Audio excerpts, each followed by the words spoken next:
우리 오늘 말씀 제목으로 옆에 있는 분들에게 서로 한번 축복하는 시간을 갖겠습니다.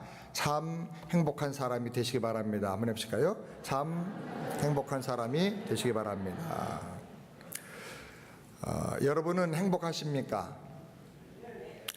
계속 참 행복한 사람이라는 제목을 가지고 시리즈로 몇 번 더 설교를 하려고 합니다. 어떤 사람이 행복한 사람이라고 말할 수가 있을까요? 우리 신명기 33장 29절 말씀을 다 같이 함께 큰 소리로 읽겠습니다. 이스라엘이여 너는 행복자로다. 여호와의 구원을 너같이 얻은 백성이 누구뇨? 그는 너를 돕는 방패시요 너의 영광의 칼이시로다. 내 대적이 내게 복종하리니 내가 그들의 높은 곳을 밟으리로다. 아멘. 이 말이 오늘 요즘의 말로 바꿔진다면 이렇게 말할 수 있을 겁니다. 예수 믿는 사람들이여, 당신은 참 행복한 사람입니다. 당신처럼 하나님의 구원을 받은 복된 사람이 어디 있습니까? 그런 말입니다. 사랑하는 여러분, 여러분이 예수 믿고 구원받았다면 참 행복한 사람인 줄을 꼭 믿으시길 바랍니다. 성경은 우리가 예수를 믿음으로 말미암아 영적으로 아브라함의 자손이 되었다고 말합니다. 아브라함이 자손이 된다는 것은 복의 근원이 된다는 뜻인데, 여기 복의 근원이라는 말은 내 속에서 샘처럼 행복이 계속 샘물로 솟아나오게 되는 그런 사람이 된다는 말입니다. 이것을 여러분이 깨닫고 믿음으로 날마다 경험하고 누리면서 살게 되기를 바랍니다. 오늘 이 아침에 우리는 요셉을 통해서 행복한 사람의 중요한 특징을 몇 가지로 함께 더 살펴보기를 원합니다. 우리가 요셉을 생각할 때 이 요셉의 역사성을 조금 더 잘 확인하고 알게 된다고 하면 우리 믿음이 좀 더 성경적인 사실에 더 굳게 설 수가 있을 것입니다. 데빗 롤이라고 하는 사람이 있는데요, 유명한 고고학자입니다. 이 사람은 원래 불가지론자입니다. 하나님이 계신지 안 계신지를 자기는 믿지 못하겠다, 그런 사람입니다. 그러니까 굉장히 객관적으로 고고학을 이렇게 연구하고 조사를 하고 발표를 할 수 있는 사람인데, 이 사람이 중동의 상형 문자에 대한 전문가고요, 평생을 바쳐서 이집트에 있는 많은 유적들을 연구하고 하는 역사학자, 고고학자입니다. 그런데 이 사람은 그리스도인이 아닌데도 불구하고 요셉에 대해서, 그리고 출애굽한 그 역사적인 근거와 자료들에 대해서 성경 그대로 맞다, 이렇게 주장을 하는 아주 특이한 사람입니다. 이 사람이 주장하는 그 말에 따르면 아바리스라고 하는 지역이 있는데, 이 지역은 고대 이스라엘 백성들의 정착 지역이라고 알려져 있습니다.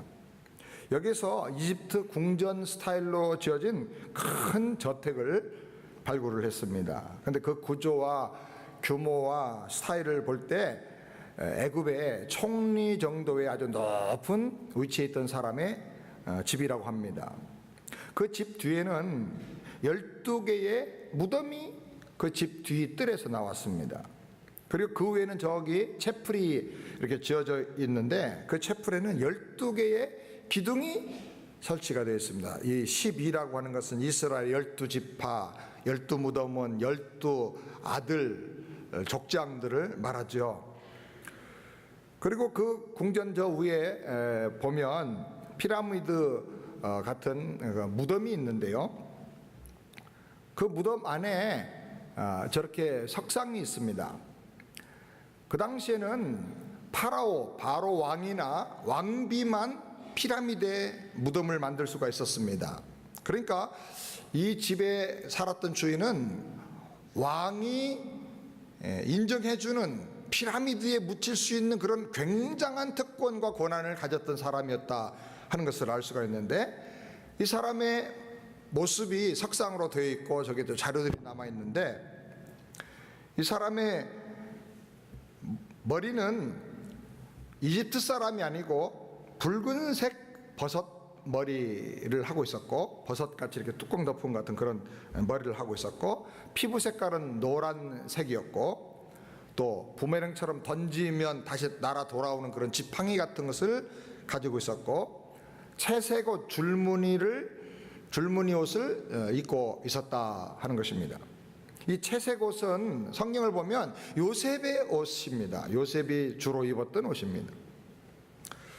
그래서 데이빗 로라는 사람은 바로 이 집이 요셉이 거처했던 집이 아니겠는가, 그리고 역사적인 모든 연대를 다 조사해 볼 때 바로 동시대일 것이다 라고 보는 것이죠. 그리고 지금도 이집트에 가면 나일강에서부터 화욤이라고 하는 저 저수지까지 연결되는 그 수로 큰 운하가 있다고 합니다. 이것이 이름이 뭐냐면 바르 요세프인데, 그 뜻이 뭐냐면 워터웨이 오브 조셉, 요셉의 물길, 요셉의 수로라는 뜻입니다. 요셉이 총리가 됐을 때 그 지역의 7배 풍년의 때에 거둬들인 수많은 곡식들을 운반하기 위해서 수로를 만들어서 그것을 성에 저장을 했다고 하는 그 성경적인 말씀과 일치가 되는 그런 내용이라고 하는 것입니다. 그 여러 가지 자료들을 보면 성경에 나오는 요셉은 정말 역사적인 인물이었다 하는 겁니다. 그렇기 때문에 우리가 오늘 생각하고 하는 메시지는 단순히 성경 이야기가 아니고 이랬으면 좋겠다라고 하는 희망 이야기가 아니라 역사적인 사실이면서 성경적인 사실에 근거해서 이 요셉의 삶을 우리가 다시 한번 조명해 보면서 어떻게 살 때 이렇게 행복하고 축복된 인생을 살 수 있는가 함께 우리가 살펴보기를 원하는 것입니다. 지난주에 이어서 5번째로 하나님께로부터 러브콜을 받고 사는 사람이 행복한 사람이다 라고 하는 사실입니다. 하나님은 각 시대마다 사람을 부르십니다. 창세기 12장 1절 우리 다 같이 볼까요? 여호와께서 아브라함에게 이르시되 너는 너희 본토 친척 아비 집을 떠나 내가 내게 지시할 땅으로 가라. 하나님이 아브라함을 부르셨어요. 아브라함만 아니라 각 시대 사람을 부르시는데, 부르시는 이유가 뭡니까? 2절에 핵심적으로 이렇게 정리합니다. 다 같이 내가 너로 큰 민족을 이루고 내게 복을 주어 내 이름을 창대케 하리니 너는 복의 근원이 될지라. 너를 생육하고 번성해서 큰 민족이 되게 할 것이다. 그리고 너에게 나의 그 모든 사랑과 복을 다 쏟아 부어 줄 것이다. 그래서 너는 아주 창대하게 될 것이다.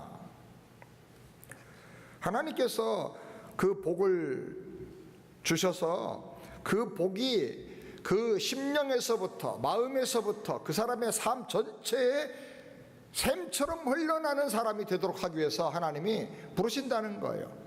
그럼 여러분, 하나님의 부름을 받는 것, 하나님에게 콜 받는 것, 그것이 여러분 큰 축복인 줄을 믿으시길 바랍니다.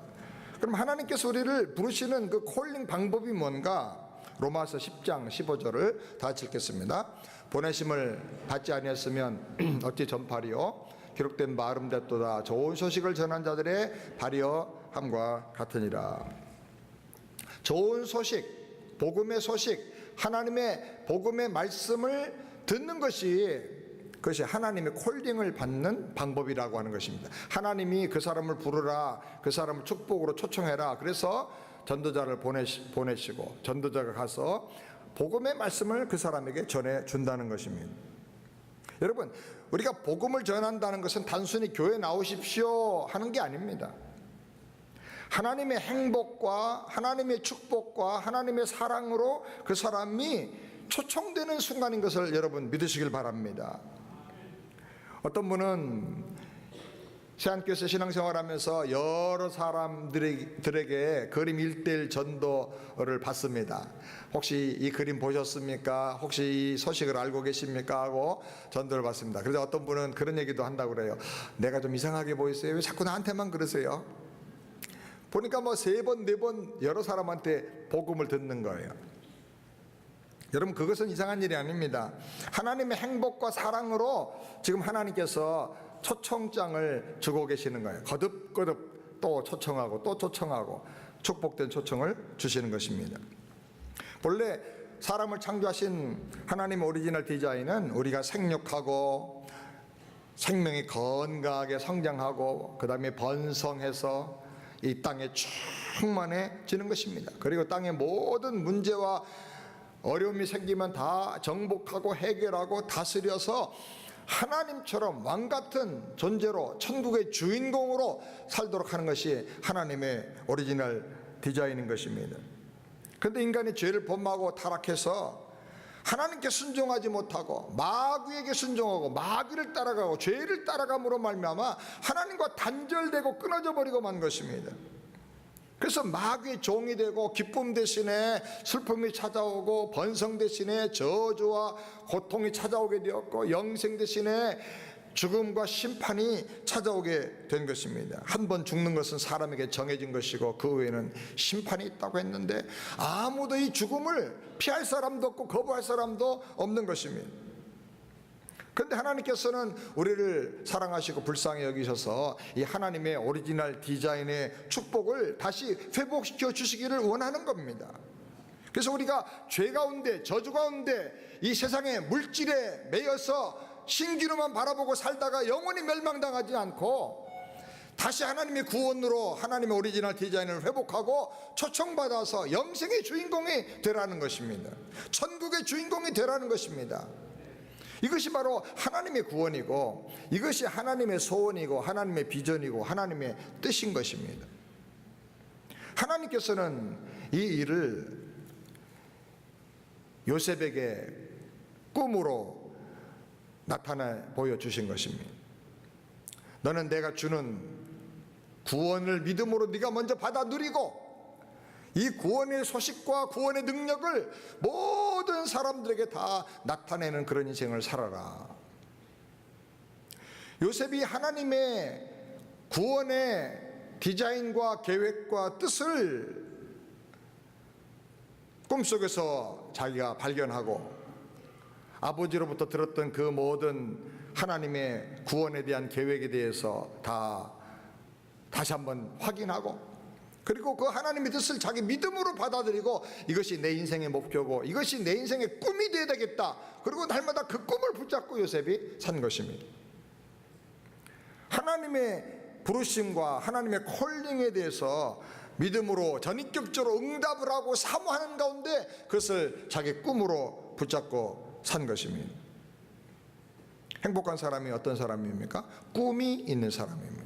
꿈을 꾸면서 사는 사람이 행복한 사람이에요. 행복한 사람이 어떤 사람입니까? 꿈을 꾸되 하나님으로부터 온 꿈을 꾸는 사람이 행복한 사람이에요. 사랑하는 여러분, 정말 행복한 사람은 하나님으로부터 부름받은 사람이에요. 하나님으로부터 러브콜을 받고 사는 사람. 난 너 사랑한다. 내가 너를 구원하기 원한다. 이 행복으로 이 영원한 축복으로 너를 내가 초청하기 원한다. 하나님의 그 콜링을 받고 사는 사람이 행복한 사람인 것입니다. 사랑하는 여러분, 하나님께서 여러분에게 복음의 말씀을 전해 주셨습니까? 하나님의 러브 콜인 것을 꼭 기억을 하시고 적극적인 믿음으로 받아들이시길 바랍니다. 하나님께서 여러분을 위해서 복음을 위해 살라고 여러분을 부르십니까? 하나님의 그 콜링을 받아들이고 그것을 꿈꾸며 여러분 인생의 소원으로 여러분 인생의 비전으로 삼고 살게 되기를 우리 주님의 이름으로 축원합니다. 그 나라와 그 의를 구하라. 그리하면 이 모든 것을 내가 너에게 더해주겠다 말씀하셨습니다. 고운 것도 헛되고 부한 것도 다 바람을 잡는 것처럼 헛것입니다. 솔로몬이 고백한 것처럼 내가 사업을 크게 하고 권력을 더 확장시키고 지식을 더 많이 얻으려고 수많은 책을 보고 연구하고 했지만 돌이켜보니까 헤아리아서는 모든 인간의 수고는 다 바람을 잡는 것처럼 헛된 수고다. 뭘 잡았다 했는데 아무것도 없는 거예요. 그리고는 한 번은 죽어야 되고 영원한 심판으로 들어가게 되는 것입니다. 그래서 사람이 이 땅에 살면서 하나님을 경외하고 사는 것, 그것보다 더 귀한 것이 없는 것을 깨달았다 그래요. 사랑하는 여러분, 하나님의 나라와 그 의를 붙잡고 꿈꾸며 살게 되기를 주의 이름으로 축원합니다. 여섯 번째로 합력해서 선을 이루시는 하나님께 필히 꼽혀서 사는 사람이 행복한 사람이다. 우리가 좀 젊은 연령층들이 많기 때문에 좀 우리 젊은 단어를 좀 많이 썼어요. 필히 꼽혀야 돼. 필히. 누구한테? 하나님께. 어떤 하나님? 모든 것을 합력하여 선으로 만들어 주시는 하나님께 필히 꼽혀야 돼요. 필히 꼽히시기 바랍니다. 옆에 있는 분들에게 한번 축복하세요. 하나님께 필히 꼽히길 바랍니다. 요셉이 인생을 두 가지 각도로 살펴볼 수가 있는데요.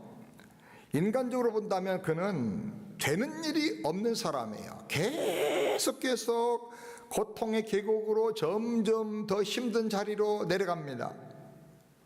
형들에게 왕따 당합니다. 미움받고 종으로 노예로 팔려갑니다. 누명을 뒤집어쓰고 감옥에 또 들어갑니다. 하나님이 주신 꿈을 붙잡고 믿음으로 사는데, 늘 하나님과 동행하며 사는데 현실의 경험은 점점 더 어렵게 되고 꼬여가는 것처럼 보였어요. 좋은 게 정말 하나도 없었어요.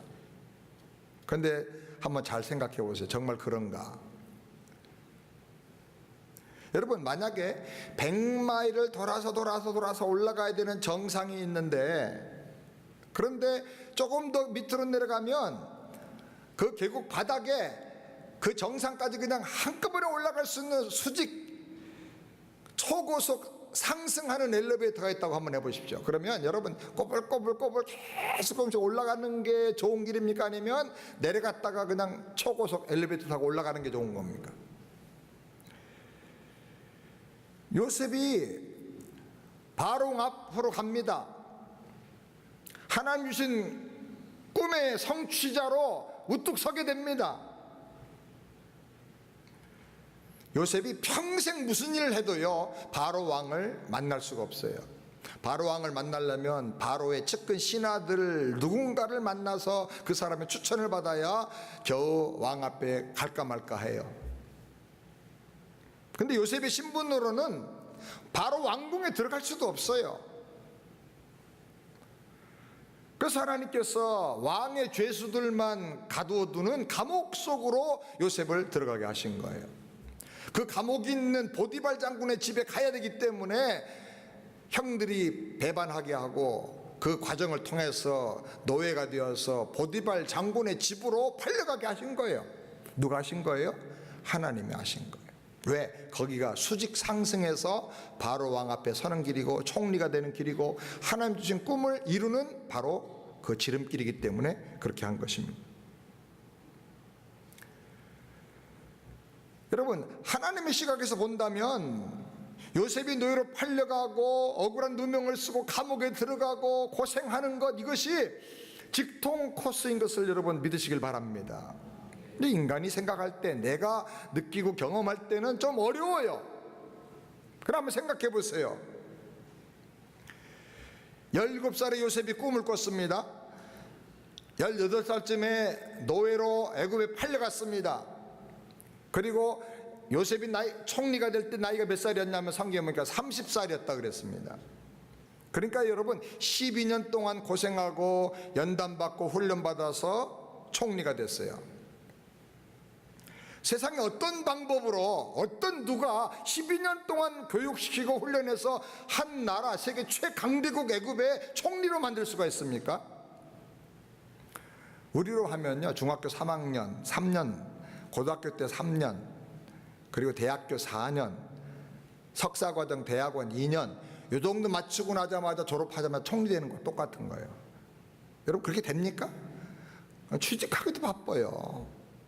근데 하나님께서 12년 동안에 요셉을 위대한 리더로, 지혜의 사람으로, 총리 될 수 있는 그런 사람으로 다 준비시켜가지고 바로 직통 코스로 왕 앞에 딱 등장하도록 하신 것입니다.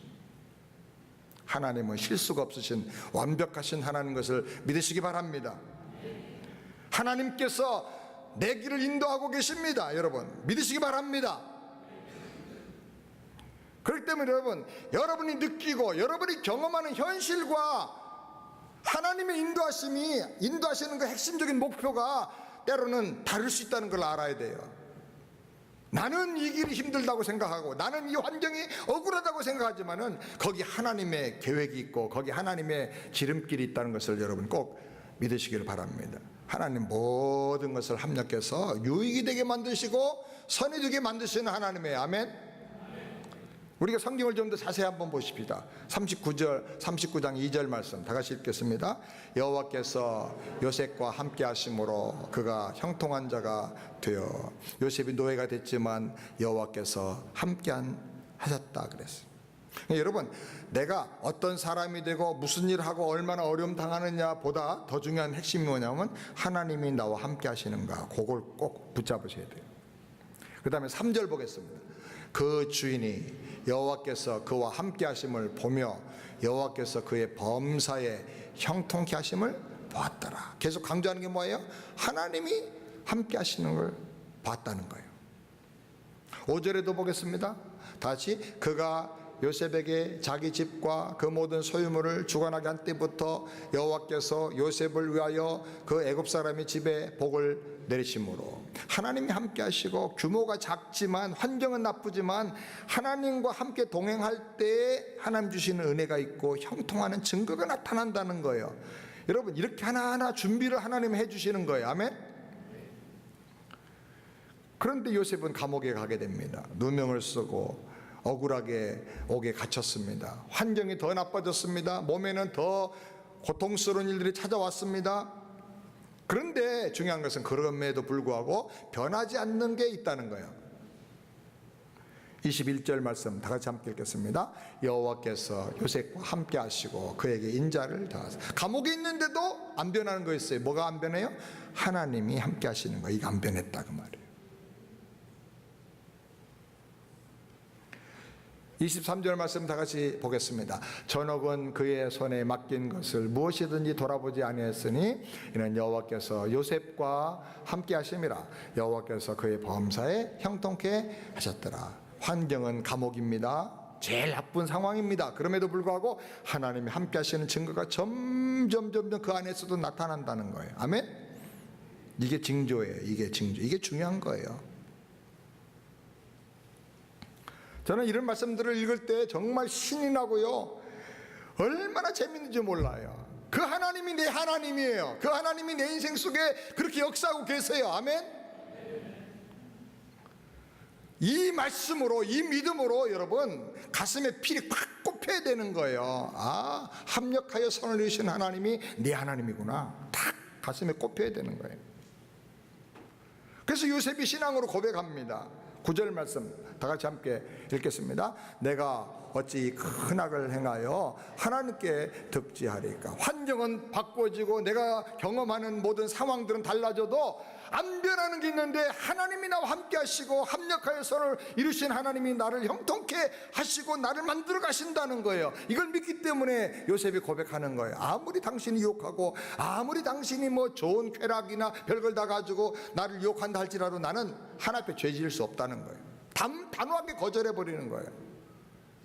내 믿음은 그런 믿음이라는 거예요. 사랑 여러분, 눈에 보이는 게 전부가 아니에요. 보이지 않는 내면에서 하나님이 나를 붙잡고 이 세상을 만들어 가시는 하나님이 나와 함께 하신다는 사실, 이것이 얼마나 중요한 일인지 몰라요. 보디바라 내가 별 방법을 다 가지고 유혹을 했지만 요셉은 유혹에 넘어가지 않고 다 하나님 중심의 믿음을 다 고백하는 거예요. 여러분 우리 새안의 성도들 다 되기를 주의 이름으로 축원합니다. 41장 16절 다 같이 함께 읽겠습니다. 또 요셉이 고백합니다. 요셉이 바로에게 대답하여 이르되 이는 내게 있는 것이 아니라 하나님이 바로에게 평안한 대답을 하시리다. 바로 왕 앞에 서서 바로가 꾼 꿈에 대해서 해석을 해주게 되는데 요셉이 말하기를 이것은 내 지혜나 내 능력이나 내 경험에서 나오는 게 아니라 하나님이 하시는 겁니다. 하나님이 온 세상 역사를 주관하시는 하나님께서 그 될 일을 바로 왕에게 말씀하실 겁니다. 바로 왕에게 뭘 얘기하느냐? 하나님을 얘기하고 있는 거. 하나님을 계속 요셉이 강조하는 게 뭡니까? 요셉의 삶에서 계속 강조되는 게 뭡니까? 하나님이 하신다는 거예요. 따라서 하나님이 하십니다. 아멘.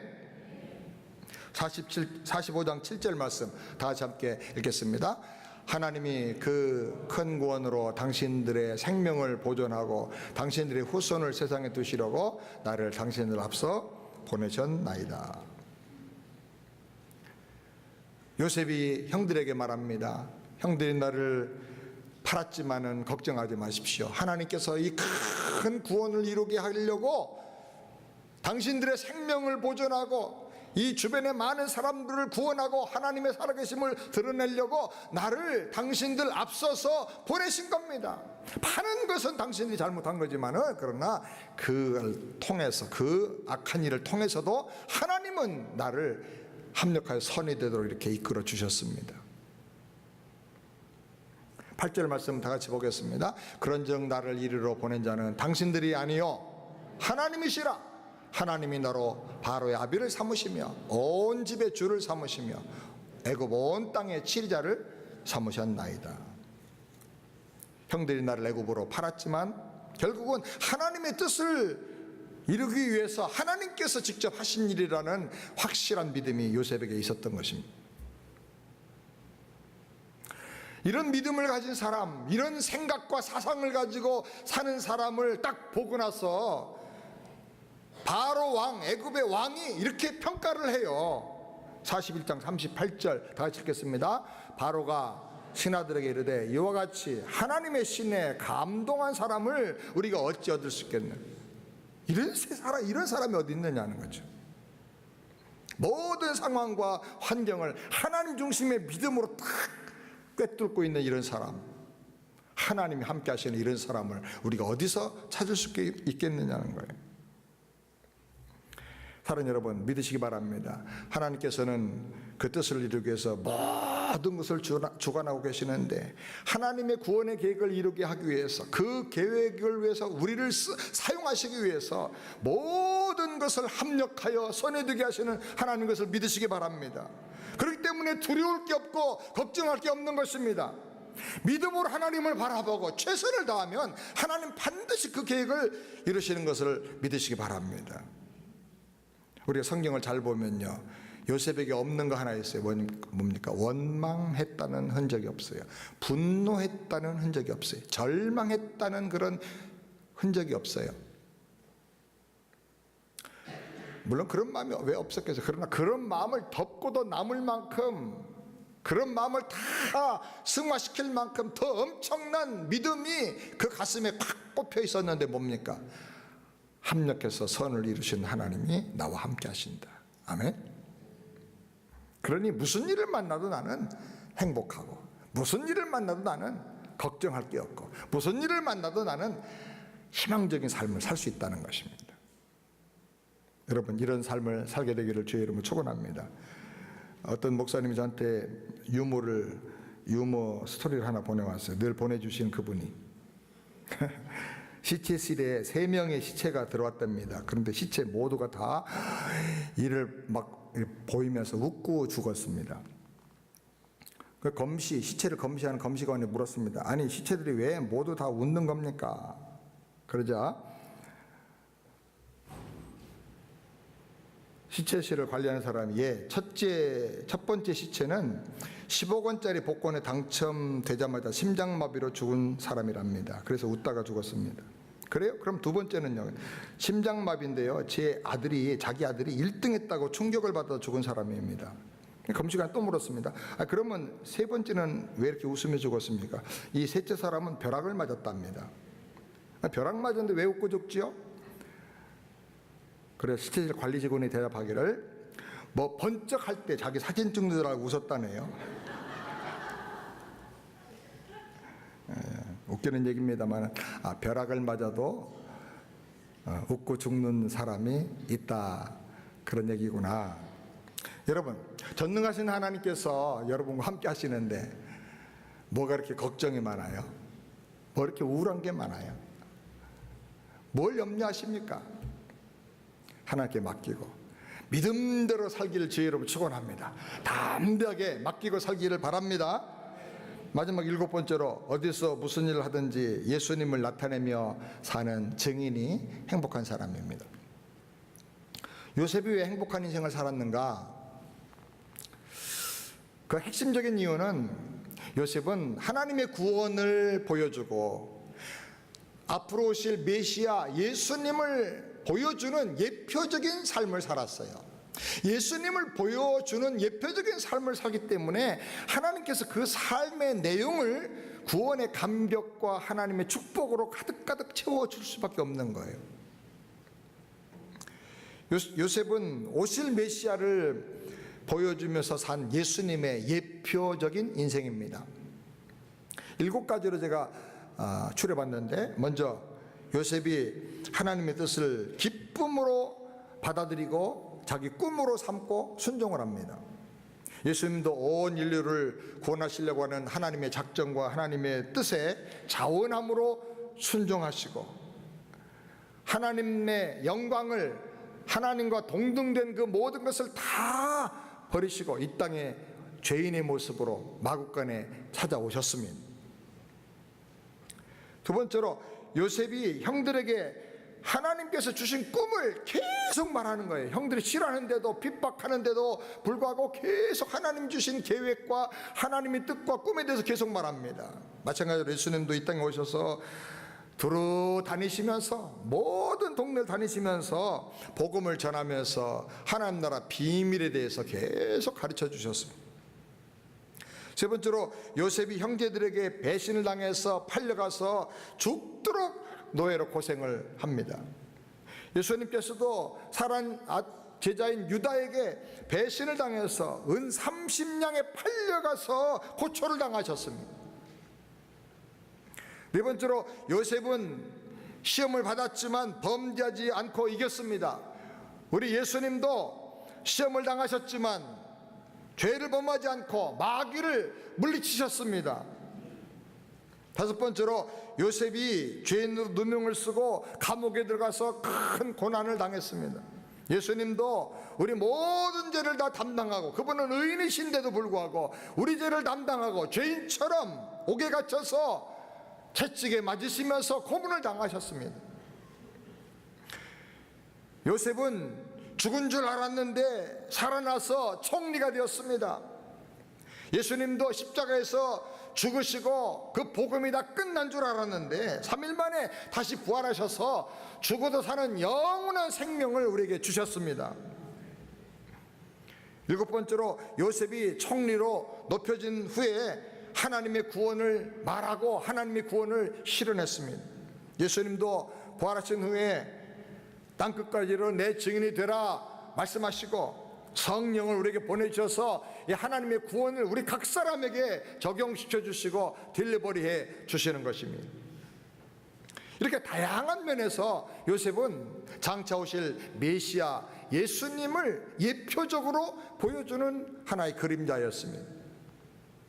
요셉이 이렇게 살았다면 우리는 이미 구원을 완성하신 예수님을 전파하는 체험적인 증인으로 살아야 할 줄 믿습니다. 요셉은 예표적인 인생을 살아온 증인이었는데 우리는 체험적인 증인이 되어야 됩니다. 변화되는 주인공이 되어야 할 줄 믿습니다. 요셉은 꿈을 붙잡고 살았습니다. 여러분의 꿈과 인생의 목적은 과연 무엇입니까? 요셉은 배신당하고 상처를 받고 고통을 당해도 하나님께서 그 뜻을 이루기 위해서 합력하여 선을 이루신 것을 확실히 믿고 원망하거나 불평하면서 시간을 허비하지 않았습니다. 사랑하는 여러분, 여러분은 배신당하고 상처받을 때, 또 고통당하고 시험을 당할 때 어떻게 살고 계십니까? 어떻게 그것을 이기고 있습니까? 죄를 이기시고 승리하신 예수님을 바라보고 이기시기를 주의 이름으로 축원합니다. 모든 게 잘 될 때, 형통할 때 요셉은 하나님의 구원을 말합니다. 그리고 하나님의 그 구원의 뜻을 온 세상에 펼쳐 나가는 것을 보게 됩니다. 사랑하는 여러분, 여러분이 미국에까지 와서 유학을 하고 사업을 하고 나름대로 세상에서 가장 행복한 그런 환경에서 지금 살고 있는데 여러분은 뭘 하면서 남은 생애를 살기를 원하십니까? 아직 더 가져봐야 안다고 생각하십니까? 조금 더 얻어야 행복하다고 생각하십니까? 저 아프리카에서 저 정글 속에서 사는 그야말로 먹을 것 입을 것도 제대로 없는 그런 사람들을 한번 생각해 보십시오. 우리는 너무 많이 가졌습니다. 이제 여러분의 남은 생애가 하나님의 구원을 말하고 증거하면서 구원의 하나님을 많은 사람에게 전하면서 사는 행복한 인생이 되기를 우리 주님의 이름으로 축원합니다. 기도하겠습니다. 그러하신 여호와 하나님 아버지, 참 행복한 우리 새안의 성도들이 되게 하여 주시옵소서. 가져서가 아니고 뭘 잘해서가 아니고 큰 집을 가지고 좋은 차 타고 좋은 환경에 살아서 행복해지는 것이 아닙니다.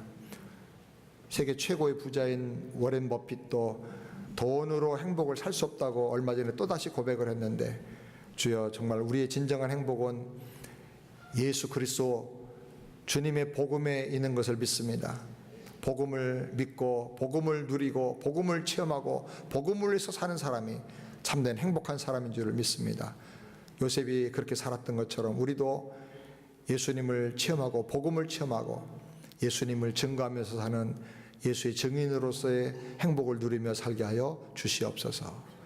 모든 문제와 역경을 당할 때 합력하여 선우르시는 하나님을 바라보게 하여 주시옵시고, 하나님의 뜻에 필이 꼽혀서 하나님의 그 나라를 꿈꾸며 그런 비전과 목표를 가지고 사는 우리 새안의 성도들이 다 되도록 은혜를 부어 주옵소서.